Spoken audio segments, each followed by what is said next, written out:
జై శ్రీమన్నారాయణ. ఈ రోజు మేము అన్నవరంలోని శ్రీ వీర వెంకట సత్యనారాయణుని దర్శనానికి వచ్చాం. సత్యనారాయణ స్వామిని త్రిమూర్తుల ఏకరూపంగా పరిగణిస్తారు. స్వామివారి విగ్రహం సుమారు 13 అడుగుల ఎత్తులో స్తూపాకారంలో ఉంటుంది. ప్రధాన ఆలయమైన పై అంతస్తులో శ్రీ సత్యనారాయణ స్వామి యొక్క మూల విరాటం మధ్యలో ఉండగా ఒకవైపు శ్రీ అనంతలక్ష్మి, మరోవైపు శివుడు దర్శనమిస్తే యంత్ర రూపంలో బ్రహ్మదేవుడు క్రింది అంతస్తులో దర్శనమిస్తారు. సత్యదేవుడు స్వయంభూగా వెలిసిన ఈ దివ్యక్షేత్రంలో పెళ్లి చేసుకుంటే ఆ స్వామి ఆశీస్సులుంటాయని ఎందరో జంటలు ఇక్కడికి వస్తూ ఉంటారు. అయితే మొన్నటి వరకు ఆరు బయటని పందిరి వేసుకుని ఆ ఎండావానల్లోనే పెళ్లిళ్లు చేసుకోవాల్సి వచ్చేది. అలా వర్షాకాలంలో ఇబ్బందులు పడిన సందర్భాలు లేకపోలేవు. మా తల్లిదండ్రుల వివాహం కూడా అలాగే జరిగిందట. కానీ ఇప్పుడు ఇక ఆ సమస్య లేదు. ఎందుకంటే నలుగురికి సహాయం చేస్తూ స్వామి సేవలో తరించాలనే ఆలోచనతో శ్రీ లలితా రైస్ యజమానులలో ఒకరైన శ్రీ మట్టే శ్రీనివాస్ గారు, శ్రీమతి విద్యుల్లత గారు ఈ విశాలమైన కళ్యాణ మండప భవనాన్ని నిర్మింపజేశారు. ఈ సువిశాల ఏసీ భవనంలో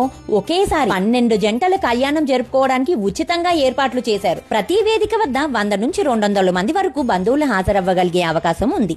వివాహానికి కుర్చీలు, జంకాన, పెళ్లి పీటలు, కాడి, ఇతర వివాహ సామగ్రి, వధూవరులకు 2 గదులు, బాత్రూమ్ సౌకర్యం కూడా ఏర్పాటు చేశారు. అంతేకాకుండా నూతనంగా నిర్మించిన యాత్రికుల వసతి సముదాయంలోనే ఈ కళ్యాణ మండపం నిర్మించడంతో వివాహానికి వచ్చే వారికి సౌకర్యంగా ఉండేలా చూసుకున్నారు. ఈ ఏర్పాట్లన్నీ పూర్తి ఉచితంగా కేవలం సేవాభావంతో శ్రీ లలితా రైస్ వారు దేవస్థానం వారి సహకారంతో భక్తులకు అందిస్తున్నారు. అందుకు వారు ధన్యులు. చూసారా అండి, ఈ ఏసీ కళ్యాణ మండపంలో మండు టెండల్లో కూడా ఎంత హాయిగా ఆనందంగా పెళ్లిళ్లు జరుపుకోగలుగుతున్నారో. దయచేసి ఈ వీడియోని నలుగురికి షేర్ చేయండి. తద్వారా ఆ స్వామి సమక్షంలో ఉచితంగా లభించే ఈ సదవకాశాన్ని ఎందరో ఉపయోగించుకోగలుగుతారు. జై శ్రీమన్నారాయణ. మీ కవిత.